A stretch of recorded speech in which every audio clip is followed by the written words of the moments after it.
આપણી સાથે અત્યારે જોડાયા છે રાજદીપ સર દેસાઈ. રાજદીપ સર દેસાઈ બહુ ઓછા લોકો જાણે છે કે રાજદીપ સર બહુ સારું ગુજરાતી બોલે છે. તો મારી ગુજરાતી ઠીકઠાક છે. મારા કઈ મિત્ર છે જેનો સરનેમ શાહ છે કેવા પટેલ, एक में मोदी पण છે. पत्रकार का नेता के साथ दोस्ती निभाना बहुत मुश्किल है, बहुत मुश्किल. वो दोस्ती आप नहीं निभा पाए या नरेंद्र भाई से? नहीं, ये सवाल आपको नरेंद्र भाई से पूछना चाहिए. 2002 में नरेंद्र मोदी की जीत, वही कानपुर का दफ्तर, लेकिन वहाँ पे भी पत्रकार के लिए उस वक्त पाबंदी लगा दी गई. आपको क्या लग रहा है? आपकी बुक आई जिसमें मीडिया के का जिक्र किया गया है. मोदी जी ने मुझे कहा उस समय, आपको 5.5 करोड़ गुजरातियों को से माफी मांगनी चाहिए. मेरे नाना हमेशा कहते थे पुलिस अफसर कि अगर पुलिस चाहती है तो कोई भी दंगा रोक सकती है, लेकिन वो दंगे रुके नहीं, कई लोग मरे. तो सवाल पूछे गए. उसके बाद टकराव, जो दोस्ती थी वो धीरे धीरे यहाँ तक पहुंच गई कि अब बात नहीं होती है. राजीव, कैसा लगता है जब लोग बोलते हैं कि ये तो लेफ्टिस्ट मतलब देशद्रोही हो गए, क्योंकि ये परसेप्शन पूरा इन 10 सालों में चेंज हो गया है. गोपीबेन, जो હું લેફ્ટિસ્ટ નથી, that much I can tell you. મને કોઈ લેફ્ટ થી કોઈ ક્યારે જ મને કોઈ લેફ્ટ આઈડિયોલોજી थी મારી આઈડિયોલોજી નથી મળતી. तो लेफ्ट राइट में मैं पढ़ना ही नहीं चाहता. मुझे ना लेफ्ट से कोई लेना देना है, राइट. मुझे लोगों के सामने सच्चाई रखनी है. ये मेरा दायित्व है, ये मैंने कमिटमेंट की है, ये मेरे प्रोफेशनल कमिटमेंट है. राजीव, कैसा लगता है जब आप ही के दोस्त, आप ही के कलीग्स जितने भी हैं, वो सारे वन वे जाते हैं और वन वे चीजें होती है, क्योंकि वहीं पे एक बाइफर्केशन किया जाता है. जिसको जिस दिशा में जाना है वो जाए. उगता सूरज होता है हमारी जिंदगी में. सब जाना चाहते हैं उगता सूरज के साथ. જેને જવાનું છે जाए. હું નથી જવાનો. जब आप सत्ता में हैं, पूरी लाइन लग जाती है आपके घर के बाहर. जिस दिन सत्ता आप छोड़ दे तो कोई मिलने नहीं आता. जब यहाँ पे नरेंद्र भाई थे और हम लोगों को ये बोला जाता था कि खबर लेके आओ, कोई एक्सक्लूसिव ऐसी खबर लेके आओ जो गवर्नमेंट से निकल पाओ तुम लोग, लेकिन आज वो दिल्ली में है, दिल्ली के कोई जर्नलिस्ट नहीं निकाल पाते. क्या खबरें निकालना इतना मुश्किल हो गया है वहाँ पे? अब आप सोचिए, एक बड़ी स्टोरी गौतम अडानी के बारे में अगर कोई करने की हिम्मत करे तो वो 10 बार सोचेगा. आपको लगता है कि विपक्ष कमजोर है या सत्ता पक्ष बहुत ज्यादा स्ट्रॉन्ग है? सरकार जी, हमारा मोदी जी ની સરકાર છે એ તાકતવર તો છે જ, પણ એક तरह से तानाशाही एक तानाशाह माइंडसेट पण છે कि हमारी बात ही चलेगी. देश में एक परसेप्शन बन रहा है हिंदू राष्ट्र. हिंदू राष्ट्र, क्या आपको लग रहा है कि अगर यही कंटिन्यू रहेगा तो मुस्लिम यहाँ रह नहीं पाएंगे? તમારા ગુજરાતમાં તો હિન્દુત્વની લેબોરેટરી છે. આ તો તમારો હિન્દુત્વનો લેબ છે. પણ એ જ ગુજરાતમાં ડેમોક્રેટિક ફ્રીડમ્સ ક્યાં છે, લોકતાંત્રિક ફ્રીડમ્સ ક્યાં છે? કાલ જ મને કોને કીધું कि 10 વર્ષ થઈ ગયા, સેક્શન 144 હજી સુધી ગુજરાતમાં છે. You love him or hate him, but you cannot ignore him. આપણી સાથે આજે એક એવી વ્યક્તિ જોડાઈ છે જેને કોઈ રાજનેતા પણ ઇગ્નોર નથી કરી શકતા, અને ઇગ્નોર તો છોડો પણ એમના બોલેલા શબ્દોની અસર પણ દેખાય છે. આપણી સાથે અત્યારે જોડાયા છે રાજદીપ સર દેસાઈ. રાજદીપ સર દેસાઈ બહુ ઓછા લોકો જાણે છે કે રાજદીપ સર બહુ સારું ગુજરાતી બોલે છે. સર, નિર્ભય ન્યૂઝમાં આપનું સ્વાગત છે. Thank you Gopiben. મને આટલું જ કહેવાનું છે, મારી ગુજરાતી આટલી સરસ નથી, પણ હા, આ વાત તો તમારી સાચી છે કે મારો જન્મ અહીંયા અમદાવાદમાં થયો. મારા નાના અહીંયા પોલીસ ઓફિસર હતા. તો મારી ગુજરાતી ઠીકઠાક છે. મારા કઈ મિત્ર છે જેનો સરનેમ શાહ છે કેવા પટેલ, એક બે મોદી પણ છે. પણ શાહ વિશેષતર બહુ છે. મારી એક ક્રિકેટ ટીમ હતી કોલેજમાં, જુનિયર કોલેજમાં. આ 11 ની ટીમ હતી. એમાં 4 એવા લોકો હતા જેનો સરનેમ શાહ હતું. ઓકે. એમાં અમિતભાઈ નથી, બીજા શાહ હતા, રોહન, સલીલ, હવે આ બધા વ્યક્તિ હતા. પણ આ મારું ગુજરાતથી બહુ લગાવ છે. એટલું હું કહું, જ્યારે હું છોટો હતો અહીંયા અમદાવાદ આવતો હતો હોલિડેઝમાં, અને પછી શાહીબાગમાં એક જીમખાના હતું, ત્યાં હિન્દી પિક્ચર જોવાનું. હું બધા હિન્દી પિક્ચર જે જોતો હતો અમદાવાદમાં જોતો હતો. ઝંજીર એક પ્રકાશ સિનેમા હતું, ત્યાં જોયું હતું. શિવ સિનેમા હતું. પછી એક રૂપાલી સિનેમામાં મને પહેલી વાર હજુ સુધી યાદ છે, બોમ્બે ટુ ગોવા, અમિતાભ બચ્ચન અને અરુણા ઈરાનીનો પિક્ચર હતું, એ ત્યાં જોયું હતું.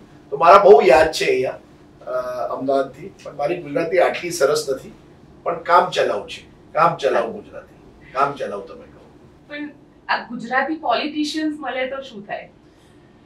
આ બહુ ઇન્ટરેસ્ટિંગ ક્વેશ્ચન છે. ગુજરાતી પોલિટિશિયન જ્યારે મળે તો 90% એનાથી ગુજરાતીમાં જ વાત કરું છું. નરેન્દ્રભાઈથી જ્યારે મારે સંબંધ સારા હતા, સંબંધ સારા હતા હજી સુધી છે. હું એવું કહીશ, નરેન્દ્રભાઈ कोई किसी ने मुझे एक सवाल पूछा, पूछते मुझे लगता है सर आप और नरेंद्र भाई वैसे दोस्त हैं. तो मैंने कहा चलो ये दोस्ती हम नहीं तोड़ेंगे दम मगर में गाना गा दिया. मैंने कहा हाँ सही है.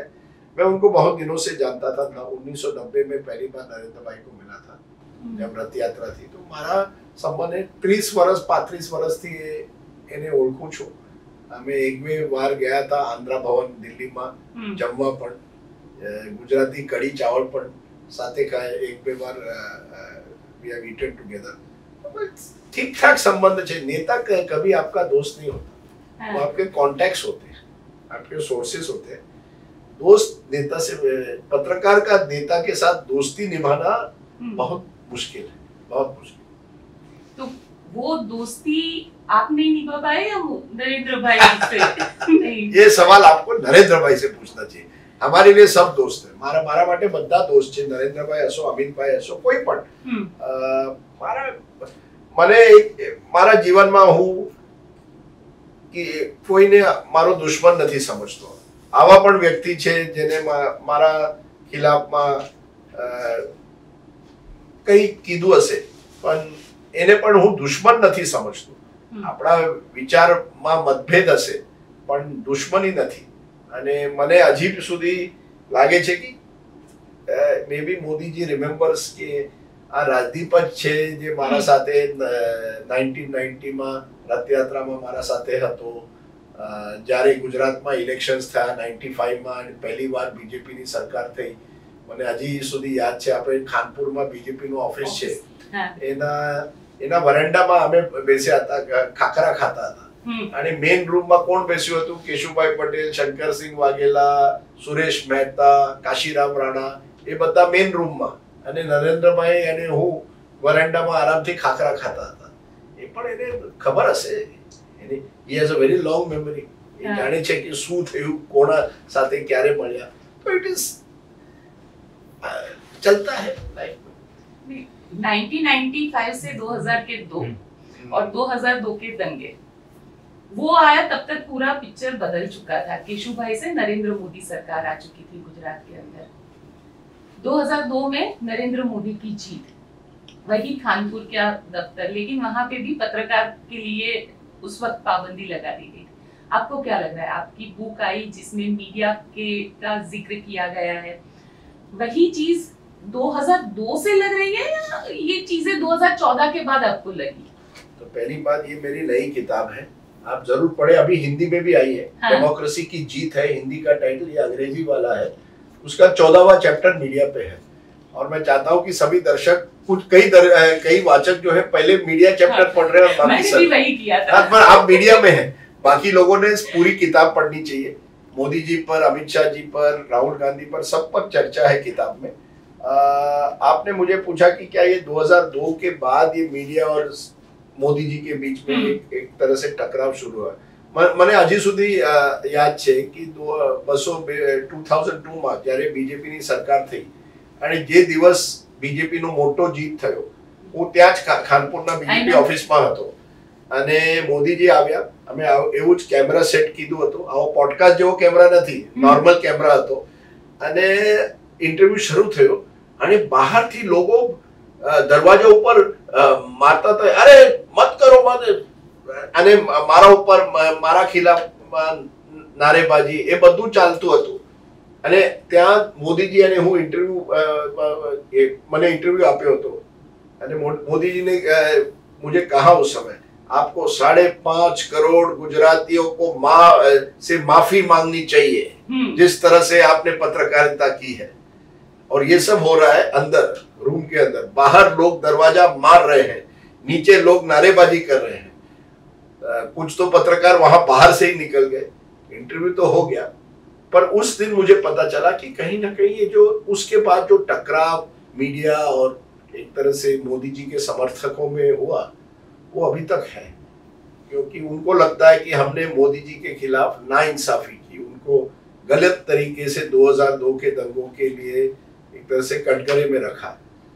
मेरा तो इतना ही जवाब है कि देखिए मैंने किसी व्यक्ति, आप मेरे कहीं भी कुछ भी पढ़े, मैंने कभी मोदी जी के खिलाफ कोई एक अशब्द नहीं कहा है, लेकिन जरूर मैंने जवाबदेही मांगी है, मोदी जी हो या कोई भी हो। आपको ताजुब होगा कि 1992 में मुंबई में आवाज रीते दंगा थया था અને એ દંગામાં શરદ પવાર એ વ્યક્તિ દેશના ડિફેન્સ મિનિસ્ટર હતા, તો એના પ્રેસ કોન્ફરન્સમાં મને હું એને એક બે સવાલ પૂછ્યા कि તમારી આર્મી ક્યાં છે, એટલી લેટ કેવી આવી। मुझे प्रेस कॉन्फ्रेंस से निकाला गया शरद पवार ने सवाल पूछते। हाँ, तो हमने हमारा जॉब है सवाल पूछना, फिर वो शरद पवार हो या नरेंद्र मोदी हो। लेकिन उनके समर्थकों को लगा कि ये एक तरफा है, आप केवल मोदी जी को टारगेट कर रहे हैं। मोदी जी ने जो भी सरकार में होता है उसकी जवाबदेही होती है, दंगों को रोकना, हिंसा को रोकना। मेरे नाना हमेशा कहते थे पुलिस ऑफिसर कि अगर पुलिस चाहती है तो कोई भी दंगा रोक सकती है, लेकिन वो दंगे रुके नहीं, कई लोग मरे। तो सवाल पूछे गए। उसके बाद टकराव जो दोस्ती थी वो धीरे धीरे यहाँ तक पहुंच गई कि अब बात नहीं होती है। कैसा लगता है कि जब सारे जर्नलिस्ट बात करते हैं और राजदीप सरदेसाई बात न करके भी वो खबर बन जाती है? देखिए इसकी दो बातें, एक तो अफसोस होता है। देखिए जैसे मैंने कहा, क्योंकि आप किसी नेता को इतने साल से जानते हैं तो हमेशा एक दुख तो होता है। मैं ये आपको कहूँ, आज તમારા ઇન્ટરવ્યુમાં હું કહું છું કે નરેન્દ્ર મોદીજીનો બર્થડે છે 17 સપ્ટેમ્બર। સવારે હું હિરેન જોશીને એક મેસેજ આપું છું એવરી યર कि नरेंद्रભાઈનો મારો नमस्कार આપજો, जरूर हैप्पी बर्थडे ना विशेष आपजो, और वो भी जवाब देते हैं। तो दुख होता है कि देखिए जैसे मैंने कहा दोस्ती तो नहीं होती, लेकिन एक संबंध इतने सालों से है अभी। लेकिन उसके साथ साथ मैं समझता हूँ हर व्यक्ति की आजादी है, आप किसके साथ बोलना चाहते हो नहीं बोलना चाहते हो, मोदी जी के हाथ में। बहुत बड़े नेता है, मैं हमेशा कहता हूँ कि हम तो वहीं के वहीं रिपोर्टर रह गए। वो तो जब मैं मिला था स्टेट सेक्रेटरी थे शायद गुजरात बीजेपी के, अब वो प्रधानमंत्री बन गए। प्रधानमंत्री का एक अलग लेवल होता है, हम तो कॉकरोच है। मोदी માટે હું કોકરોચ છું, એ તો આટલા મોટા नेता છે। હવે इंटरव्यू कोने आपसे, पर पत्रकारिता केवल इंटरव्यू से नहीं बनती। पत्रकारिता बनती है जब आप लोगों की स्टोरीज करते हो, लोगों के सामने सच्चाई रखते हो, वो असली पत्रकारिता है। इंटरव्यू ना दे ये उनके हाथ में, मेरे हाथ में नहीं। आखिरी इंटरव्यू मैंने उनके साथ 2012 में किया, वो भी बस में किया था। अरे મને બસના ફૂટબોર્ડ ઉપર રાખ્યો હતો અને મોદીજી ડ્રાઈવરના સીટમાં બેસ્યા હતા। और it was actually the most difficult interview I have done, કારણ કે અમારો કેમેરામેન વિન્ડશીલ્ડ ઉપર હાઈવે માં વિન્ડશીલ્ડ ઉપર બિચારો બેસ્યો છે, પડી જશે। હું મોદીજીને 2 વાર કહ્યું સર वो पड़ जाएगा कुछ होता मारी तरफ कुछ नहीं बोले। इंटरव्यू लेना है ना, बैठो, इंटरव्यू ले लिया, चलता है ये सब। समय समय की बात है, चलता है। जिंदगी में बहुत कुछ और करना है, कौन जाने कल क्या। अच्छा, ये तो नरेंद्र भाई हो गए। अमित भाई को लेकर क्या, क्योंकि 2 गुजराती है, 2 गुजराती देश की सत्ता के सर्वोच्च स्थान पर है। अगर मुझे पता होता ये 25 साल पहले कि 2 गुजराती इतने बड़े होने वाले, तो मैं थोड़ा अपने आप को भी संभाल लेता उन सालों में। किसको मालूम था कि गुजरात मेरे महाराष्ट्र के मित्र को कहता अपना इतना बड़ा राज्य है, आज तक एक हमारा कोई प्रधानमंत्री नहीं बना, या नंबर 2 भी आप कह सकते कभी नहीं बना है। यशवंतराव चव्हाण थे, मुझे लगता है एक बार डिप्यूटी प्राइम मिनिस्टर, लेकिन उनके अलावा कोई तो बना नहीं है। मैंने कहा देखो गुजरात कहाँ से कहाँ पहुंच गया और हम लोग पीछे रह गए, तो हंसने लगे। मैंने शरद पवार को भी एक बार कहा था, सर आप लोग सब प्रधानमंत्री का सपना देख रहे थे, देखो कौन आगे आपके चला गया। देखो अमित भाई से मेरी इतनी ज्यादा उस समय संपर्क नहीं हुआ जितना मोदी जी के साथ हुआ, क्योंकि मोदी जी दिल्ली बहुत आते थे। अमित भाई ज्यादातर गुजरात के पॉलिटिशियन थे, लेकिन फिर भी जब भी मैं मिलता हूँ मुझे उनकी एक बात अच्छी लगती है कि वो सवाल से कभी बचते नहीं। जब भी मैं उनको मिलता हूँ, सवाल पूछता हूँ, उसको कठोर जवाब देते हैं, लेकिन जवाब देते हैं। और शायद वो अलग अलग किस्म के बहुत ही मैं समझता हूँ 24/7 वाकई पॉलिटिशियन है। मोदी जी अपनी पब्लिक इमेज का बहुत उनको ख्याल है कि मैं क्या कहूँ, कब कहूँ, कैसे कहूँ। अमित भाई को उतना नहीं है। अमित भाई जो है वो है, जो आपको दिखता है वही है। वो कोई अपने आप को कोई पब्लिक रिलेशंस के मसाज में नहीं करना चाहते, वो अपने दिखाना चाहते कि मैं हिंदुत्व हीरो हूँ। मोदी जी बचेंगे, ऑडियंस देखेंगे, ऑडियंस क्या चाहता है, ऑडियंस के हिसाब से बोलेंगे। अमित भाई वही बोलेंगे, ऑडियंस अहमदाबाद में हो या दिल्ली में हो। तो वो मुझे उनकी बात वैसे पसंद है, क्योंकि आदमी ने अपनी बात रखनी चाहिए, अपने विचार रखने चाहिए। वो हमेशा मुझे देख कर कहता है, अरे ये आगे सेक्युलर लेफ्ट एक्टिविस्ट। मैं कहता हूँ सर एक्टिविस्ट कहाँ होना है, मुझे कोई एक्टिविस्ट ना होना है। पर ठीक है, जमाने की बात है। राजीव, कैसा लगता है जब लोग बोलते हैं कि ये तो लेफ्टिस्ट मतलब देशद्रोही हो गए, क्योंकि ये परसेप्शन पूरा इन 10 सालों में चेंज हो गया है। गोपी बहन, जो हूँ लेफ्टिस्ट નથી, that much I can tell you। મને કોઈ લેફ્ટ થી કોઈ હું ક્યારે જ મને કોઈ લેફ્ટ આઈડિયોલોજી થી મારી આઈડિયોલોજી નથી મળતી। there may be some issues of left that I appreciate। એવું નથી કે લેફ્ટ ના કઈ issues which और लेफ्ट लीडर्स की मुझे एक बात अच्छी लगती है कि कई लेफ्ट लीडर्स अपनी जिंदगी उसी सादगी से जीते हैं जो वो जब पॉलिटिक्स में आए। मैंने सीताराम येचुरी इन नेताओं से जब भी देखा, मुझे ये बात उनकी बहुत पसंद है। कई ऐसे लेफ्ट के नेता, एक जमाने में बीजेपी के नेता ऐसे हुआ करते थे, तो वैसी ही जिंदगी थी उसी सादगी से। आज वैसा नहीं है। आज आपको नया नया ड्रेस पहन के लोगों के सामने जाना पड़ता है। एक नई बीजेपी एक तरह से आ गई है। तो लेफ्ट राइट में मैं पढ़ना ही नहीं चाहता। मुझे ना लेफ्ट से कोई लेना देना है, राइट।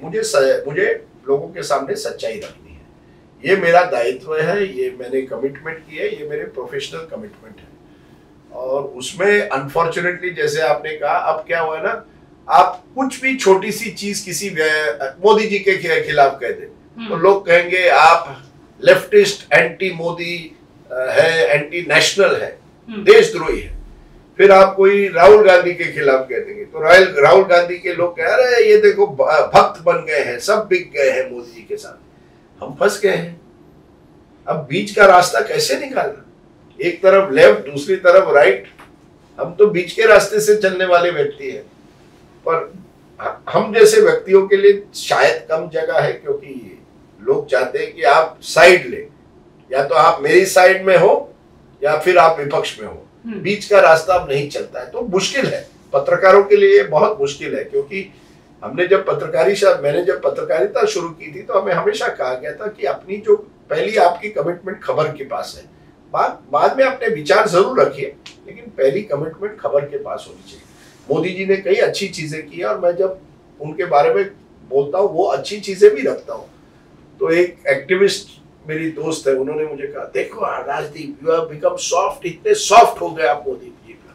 मैंने कहा अरे अब मर गए, अब कुछ कह दिया, अच्छा कह दिया तो सॉफ्ट हो गए, बुरा कह दिया तो देशद्रोही हो गए। हम दोनों तरफ से मार खाते हैं। ठीक है, इसलिए अच्छा है, इसका मतलब आप पत्रकारिता कर रहे हैं। लेकिन राजदीप, कैसा लगता है जब आप ही के दोस्त, आप ही के कलीग्स जितने भी हैं, वो सारे वन वे जाते हैं और वन वे चीजें होती है, क्योंकि वहीं पे एक बाइफर्केशन किया जाता है। कोई प्रॉब्लम नहीं गोपी बहन, जिसको जिस दिशा में जाना है वो जाए। उगता सूरज होता है हमारे जिंदगी में, सब जाना चाहते हैं उगता सूरज के साथ। जेने जवानों छे जाए, હું નથી જવાનો। મને લાગે છે કે જો સત્તાજી છે ને એ પરમનન્ટ નથી.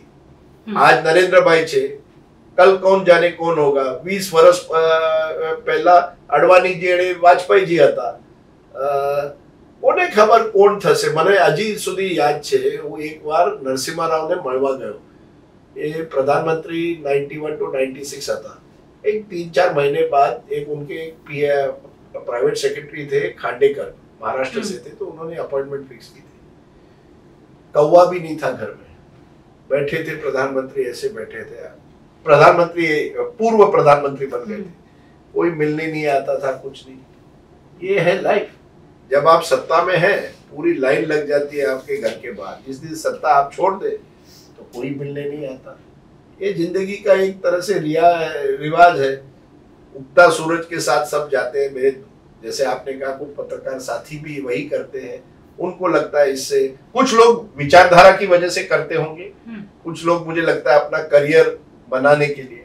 चलो, ये अगर कल मैं देखना चाहता हूँ, अगर कल किसी फ्लूक से कांग्रेस की सरकार बनती है तो ये क्या करेंगे ये सब लोग. वो नहीं जिम्नास्टिक करेंगे. इनको सब गोल्ड मेडल मिलना चाहिए इन जिम्नास्टिक्स.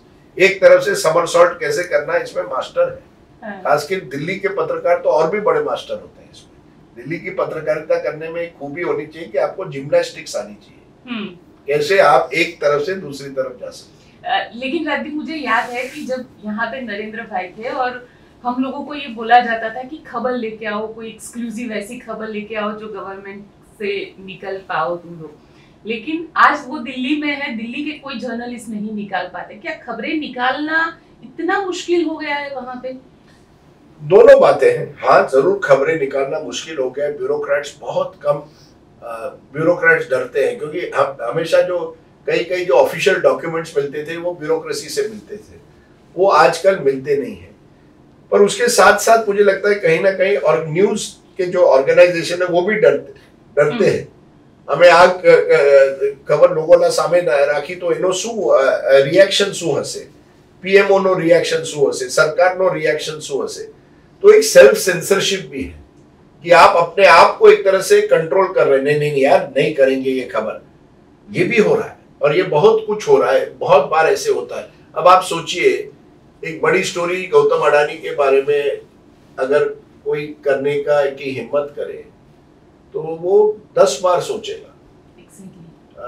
और एक बड़ी स्टोरी उनके बारे में फाइनेंशियल टाइम्स लंदन ने की थी, उनके एक पावर प्रोजेक्ट पर, जो इंडिया में कोई नहीं करेगा.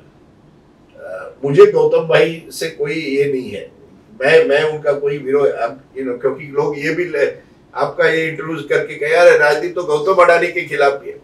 मैं किसी के खिलाफ नहीं हूँ. मुझे लगता है कि गौतम अडानी को पूरा हक है अपना बिजनेस चलाना और अपना बिजनेस बड़ा करना. फर्स्ट जनरेशन एंटरप्रेन्योर है. इंप्रेसिव है कि आपने इतना बड़ा इतना एम्पायर खड़ा किया है. लेकिन अगर कोई सवाल पूछे तो मुझे लगता है उसमें कोई प्रॉब्लम नहीं होनी चाहिए. अगर गौतम भाई अडानी ने कोई गलत बात नहीं की है तो डर क्यों? किसी को डरने की बात नहीं. आप गौतम अडानी पर स्टोरी कीजिए, किसी और पर कीजिए. अब क्या हुआ है कि पत्रकार जो है सेल्फ सेंसर बहुत करते हैं, डरते हैं किसी ताकतवर व्यक्ति के खिलाफ कुछ भी करना. एक जमाने में तो हमको मजा उसी में आती थी कि किसी ताकतवर व्यक्ति पर स्टोरी करो तो मजा उसी में थी. छोटे व्यक्ति, आजकल जो स्टिंग ऑपरेशन होते हैं वो किसी इंस्पेक्टर को पकड़ते हैं या छोटे व्यक्ति को पकड़ते हैं, अरे बड़ा खुलासा. एक जमाने में मंत्रियों पर करते थे. हमने मुझे याद है CNN IBN में एक समाजवादी पार्टी लीडर ड्रग्स लेने के लिए तैयार हुआ अपने गाड़ी में. मुझे लगता है वो मंत्री था. बड़ी स्टोरी हुई, उसको इस्तीफा देना पड़ा. मुझे तो वो स्पीकर, मुझे यूपी असेंबली के सामने बुलाया गया. उस स्टोरी के बाद कार्रवाई हुई.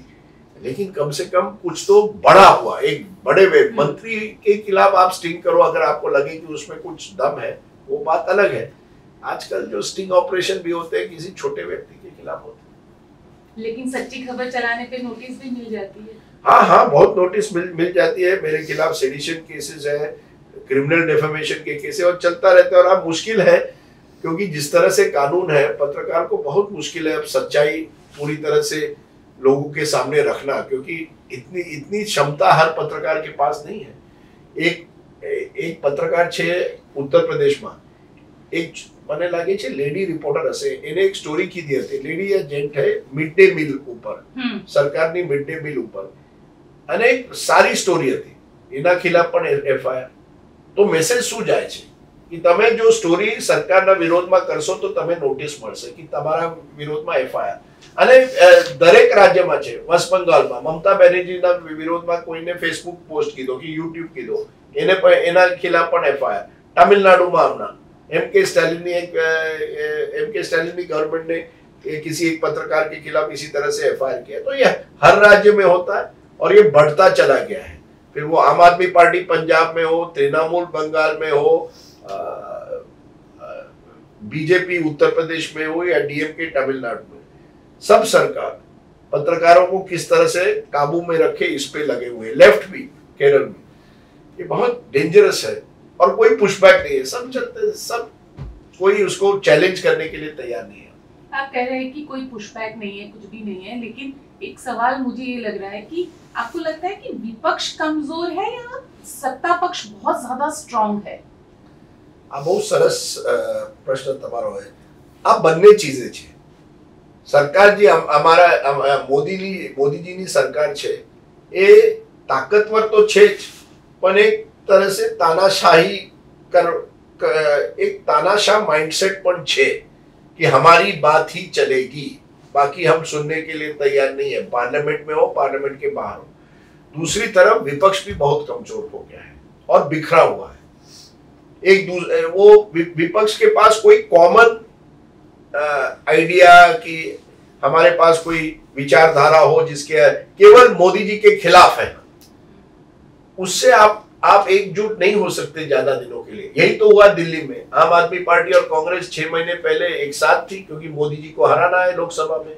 अब आप विधानसभा में आ गए, एक दूसरे के दुश्मन बन गए. तो विपक्ष की भी कमजोरी है.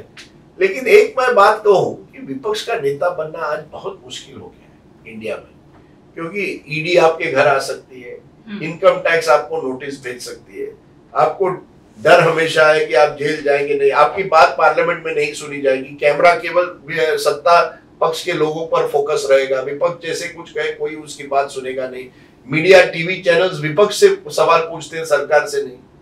ये नया ट्रेंड हो गया है. हर डिबेट में किस तरह से विपक्ष को कटघरे में रखे.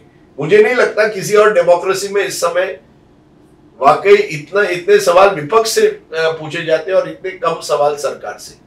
तो ये भी एक कारण है कि विपक्ष की कमजोरी का, कि एक लेवल प्लेइंग फील्ड नहीं है. सरकार को आप बहुत एक तरह से सरकार की हमेशा वाहवाही होती है, सरकार को सवाल नहीं पूछे जाते. इतनी बड़ी महाकुंभ की ट्रेजेडी हुई, कितने लोग मारे गए, कुछ लोग कहते हैं 150 तक नंबर हो सकता है. सच्चाई क्यों नहीं आ रही? कोविड में भी वही हुआ.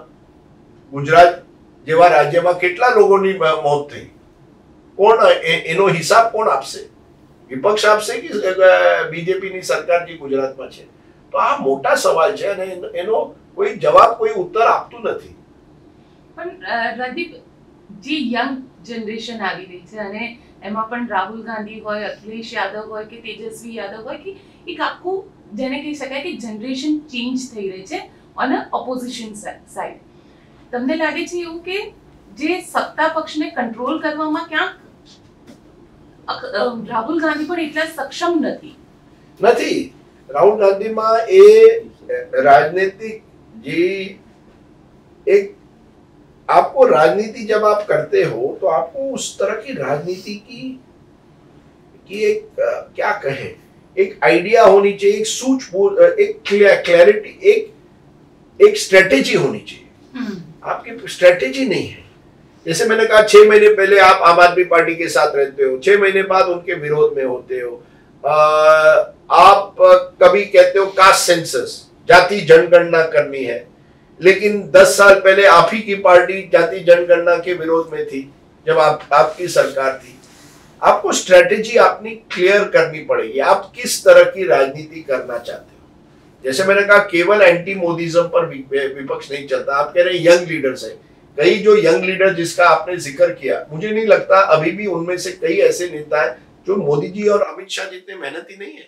मोदी जी और अमित शाह को आप जितना भी कोसे, लेकिन मेहनती बहुत है और पॉलिटिक्स की उनको पूरी पकड़ है. कब क्या कहना है, कैसे नैरेटिव बदलना है, इन सब चीजों पे उनको एक तरह से पीएचडी मिल गई है। दूसरी तरफ कई जो विपक्ष के नेता है वो अपने वेकेशन भी चाहते हैं, आराम भी चाहते हैं, अच्छी बात है, पर फिर पॉलिटिक्स मोदी शाह के जमाने में आप उस तरह से नहीं कर सकते। मैं हमेशा कहता हूं, ये क्रिकेट में आज आप विराट कोहली की तरह आपको सुपर फिट रहना पड़ेगा, उसी तरह से मोदी शाह के जमाने में आपको पॉलिटिक्स करनी है तो सुपर फिट रहना पड़ेगा।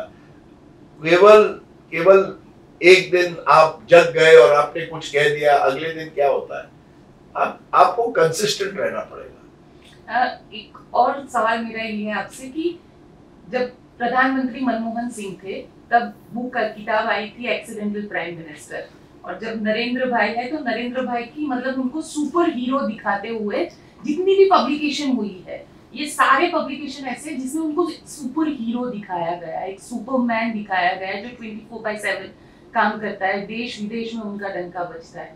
क्या डिफरेंस लगता है? देखिए, ये बात सही है कि मनमोहन सिंह एक एक्सीडेंटल प्राइम मिनिस्टर थे, उनमें उस तरह की मास लीडरशिप नहीं थी। नरेंद्र भाई इज अ मास लीडर, पर उनके साथ एक बड़ा मल्टीमीडिया मशीन है।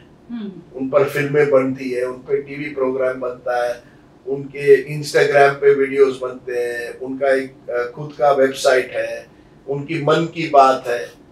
तो एक पूरा नैरेटिव बिल्डिंग में आप उनके, अगर वो तो मीडिया को उन्होंने कब्जे में कर दिया एक तरह से मल्टीमीडिया मशीन के जरिए, जो मनमोहन सिंह कर नहीं पाए।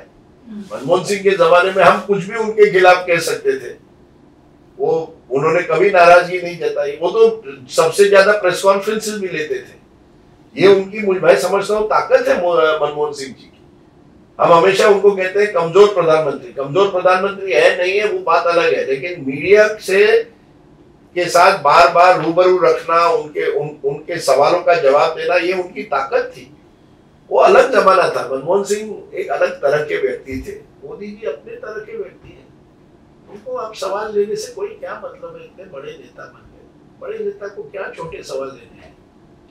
देश में एक परसेप्शन बन रहा है हिंदू राष्ट्र, क्या आपको लग रहा है कि अगर यही कंटिन्यू रहेगा तो मुस्लिम यहाँ रह नहीं पाएंगे?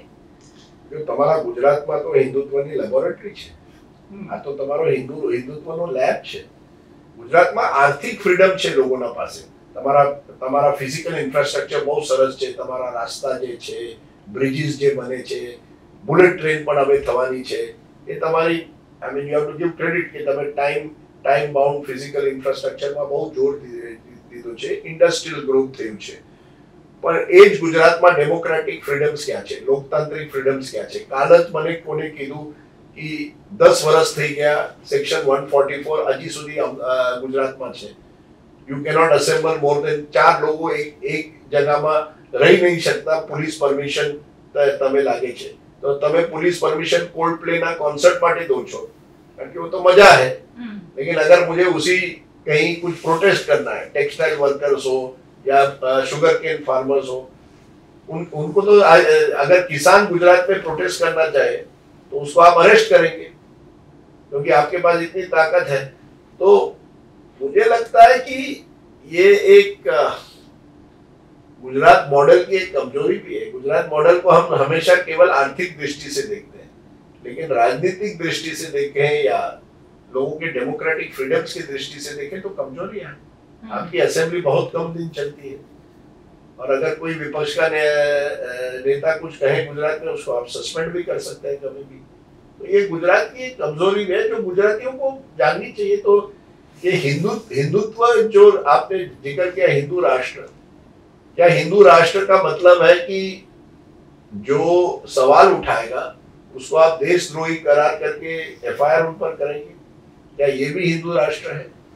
या हिंदू राष्ट्र में ये है कि आप देश के सामने नहीं बताएंगे कि कोविड में कितने लोगों की मौत हुई?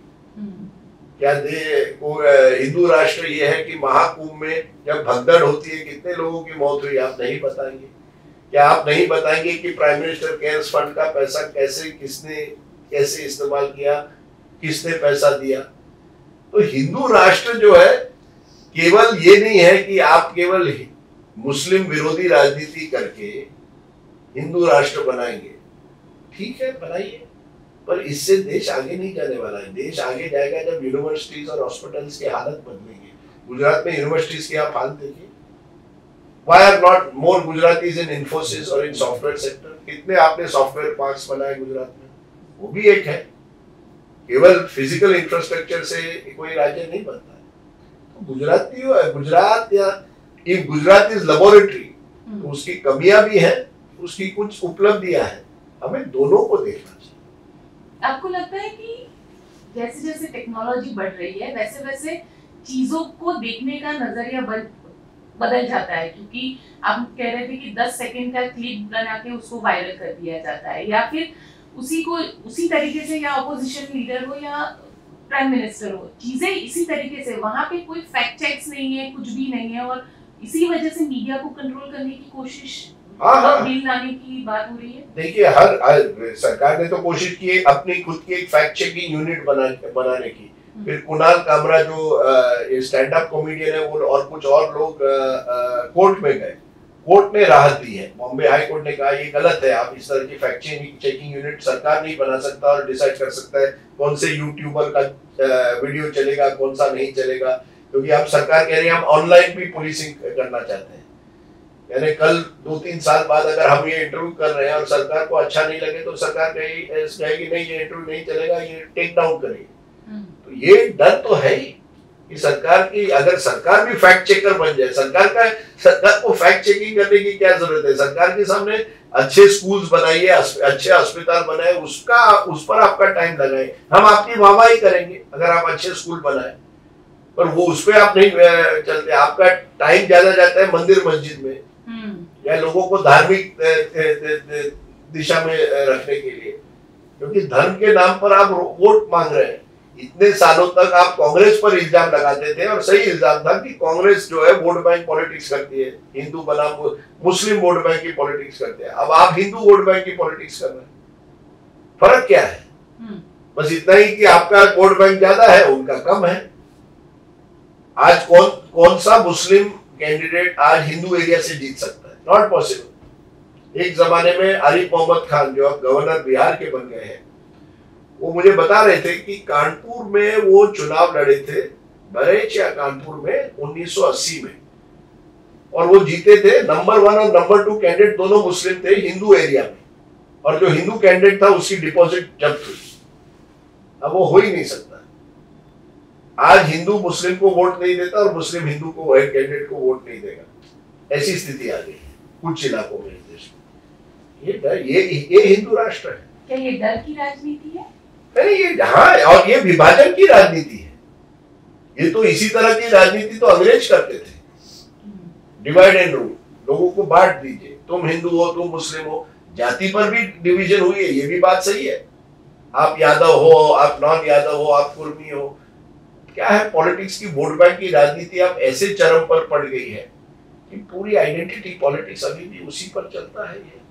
और इसको, और ये व्हाट्सएप और ये जो मल्टीमीडिया जो है, लोगों के खिलाफ नफरत फैलाना बहुत आसान है व्हाट्सएप पर।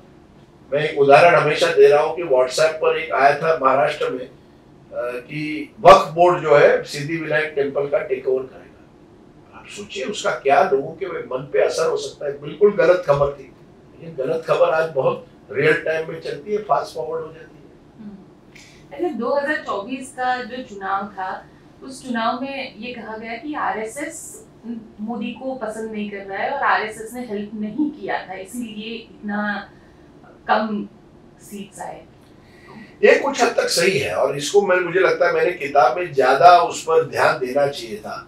किसी एक रिव्यूअर ने कहा कि वो आरएसएस का जो एंगल है आपने ज्यादा एक्सप्लोर, मैंने उसके बारे में लिखा है, खास करके उत्तर प्रदेश में શું થયું, અમિત શાહ અને યોગી આદિત્યનાથની બનતી નથી। એટલા માટે જ્યારે યોગી આदित्यनाथ ने कुछ कैंडिडेट सजेस्ट किया, अमित शाह ने कहा वीटो किया उसका और बाकी कैंडिडेट रख दिए। उसमें तनाव हुआ। आरएसएस के वर्कर्स भी थोड़े डिमोरलाइज थे कि हमारा क्या होगा, आप बाहर से लोग ला रहे हैं। आपको आश्चर्य होगा, बीजेपी ने 2024 में 435 या 438 कैंडिडेट रखे, उसमें 116 आर फ्रॉम कांग्रेस बैकग्राउंड, जो कांग्रेस से आए हुए हैं, यानी 1/4 1/4 of BJP candidates are from Congress background. तो कई आरएसएस के लोग कह रहे हैं हमारा क्या होगा, आप बाहर से लोगों को ला रहे हैं। तो ये एक फैक्टर था, पर ये सब एक परिवार है। पर परिवार में कई क्यारे वाद थे ज्યાં पर એ લોકો સાથમાં આવશે। ये महाराष्ट्र में थયું, लोकसभा में आरएसएस ने पूरी तरह से काम नहीं किया, विधानसभा आते आते पूरा काम किया और उसका फायदा भी हुआ बीजेपी। तो ये आरएसएस बीजेपी में इसी चलता रहता है इनका, कभी हॉट कभी कोल्ड, कभी गरम कभी नरम, पर है साथ में, हम साथ साथ। लेकिन गुजरात में ये कहीं ना कहीं अब इसको लेकर बवाल शुरू हो गई है, संगठन में बहुत सारी बवाल चल रही है कि कांग्रेस के नेताओं को कुर्सी मिलती है और जो कार्यकर्ता है वो बेचारा जो कपड़ा है वो बिछाने के लिए इस्तेमाल किया जाता है। और ये होगा और ये बढ़ेगा। ये देखिए जैसी पार्टी बढ़ती है ये सवाल उठते हैं। संगठन में कई लोगों से आप बात कीजिए जो अभी भी साफ सुथरे लोग हैं, पुराने जमाने के आरएसएस लोग हैं, जब आप कैमरा स्विच ऑफ करें बात करते हैं, उनको पसंद नहीं है जो हो रहा है। वो भी एक विचारधारा से जोड़कर आए हैं, कई लोगों ने अपनी पूरी जिंदगी संगठन के लिए दी है।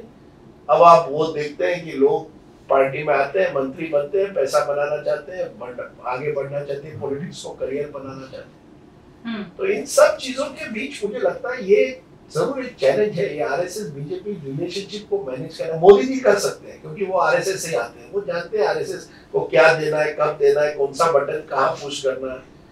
और भागवत जी भी जानते हैं this is RSS is best time, आपको सब मिल रहा है। न्यूज रूम में कई एडिटर्स या जो है वो आरएसएस के लोगों के सिफारिश पे बनते हैं, जजेस को आप आरएसएस की सिफारिश से आगे बढ़ाने, वाइस चांसलर्स, ये सब हो रहा है। तो आपको क्या चाहिए? और आरएसएस के लोग भी जानते हैं कि थोड़ा बहुत यहाँ वहाँ प्रॉब्लम है, लेकिन बिग पिक्चर ये है कि अब हमारी सत्ता आ गई है। इसी के लिए तो आप 100 साल से इंतजार कर रहे थे, तो वो घड़ी आ गई वही हुआ है। अच्छा, एक चीज बताइए कि 75 के हो रहे प्रधानमंत्री नरेंद्र मोदी। तो मुझे लगा 1 मिनट आप कह रहे हैं आप 75 के हो रहे, मैं 60 का हो। नरेंद्र मोदी 75 के हो रहे, आपको क्या लग रहा है? क्या मतलब मोदी जी रहेंगे या फिर वही मार्गदर्शन मंडल जो नियम उन्हीं के जरिए बनाया गया? कहाँ से आपके ऐसा किसका नियम? मार्गदर्शन क्या છે આ નિયમ? क्या કઈ લખ્યું છે મને જો બતાવો कि તમે જ્યારે 75 થશો, તમે રિટાયર થશો, માર્ગદર્શક મંડળમાં જશો, મને પેપર બતાવો ને क्या છે આ બધું? મને તો નથી દીખતું। આ બધા दूसरा પોલિટિશિયન માટે છે। હવે યેડિયુરપ્પા જ્યારે એનો તમારી જરૂરત है, તમે એ તો 78 વર્ષના હતા, પણ એ લાસ્ટ ટાઈમ હતા ને કર્ણાટકમાં। એવું કઈ નથી, મોદીજી કઈ નથી જવાના। તમે આ खोटी बात है, તમે આ स्प्रेड नहीं करता। मोदी, किसी ने मुझे कहा दिल्ली में मोदी जी आश्रम बना रहे हैं गांधीनगर के बाहर, वहां जाने वाले। मैंने कहा क्या है?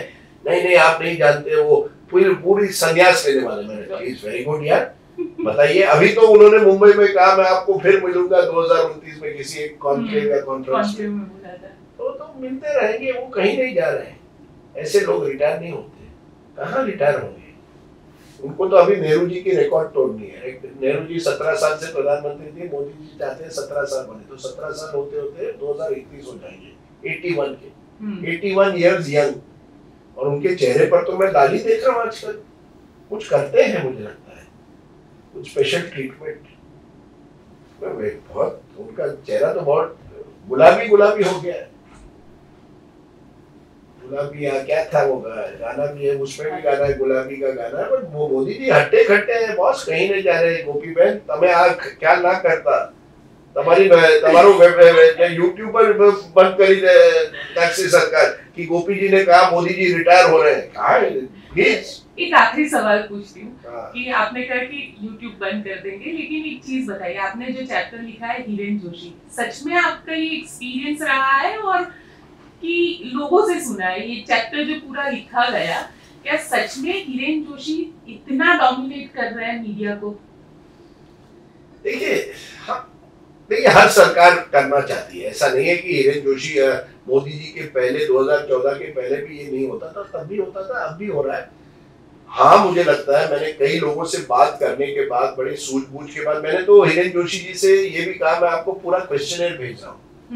उन्होंने कहा गुड लक, मैं नहीं, मैं जानता हूँ आप क्या लिखना चाहते हैं, मुझे इसमें पढ़ना नहीं है। ठीक है, तो मैंने वो भी कहा है किताब में जो उन्होंने मुझे जवाब दिया। अब हिरेन जोशी की उनको कहा गया, ये उनकी रिस्पॉन्सिबिलिटी है कि मीडिया नैरेटिव को चेक करिए, तो वो कर रहे हैं। अब आप उनकी तरफ दृष्टि से देखें तो उनको लगता है मैं तो अपना काम बहुत अच्छी तरह से करता हूँ। मीडिया की दृष्टि से देखें तो आप, हमें लगता है कि आप गलत कर रहे हैं, हमको आप पुलिस कर रहे हैं। पर हाँ, हर सरकार एक नया टाइप का, कभी भी मुझे नहीं लगता किसी सरकार ने मीडिया पर इतना जोर दिया है जितना नरेंद्र मोदी जी की सरकार ने दिया। जोर का मतलब कि आप मीडिया का को अपनी नैरेटिव को कैसे सेटिंग करो, उस पर इतना समय बिताते हैं।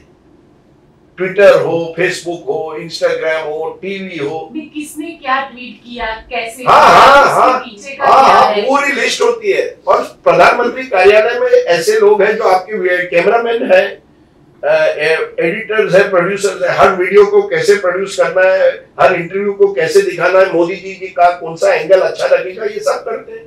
तो ये सरकार का पूरा मीडिया पर एक तरह से ऑब्सेशन है।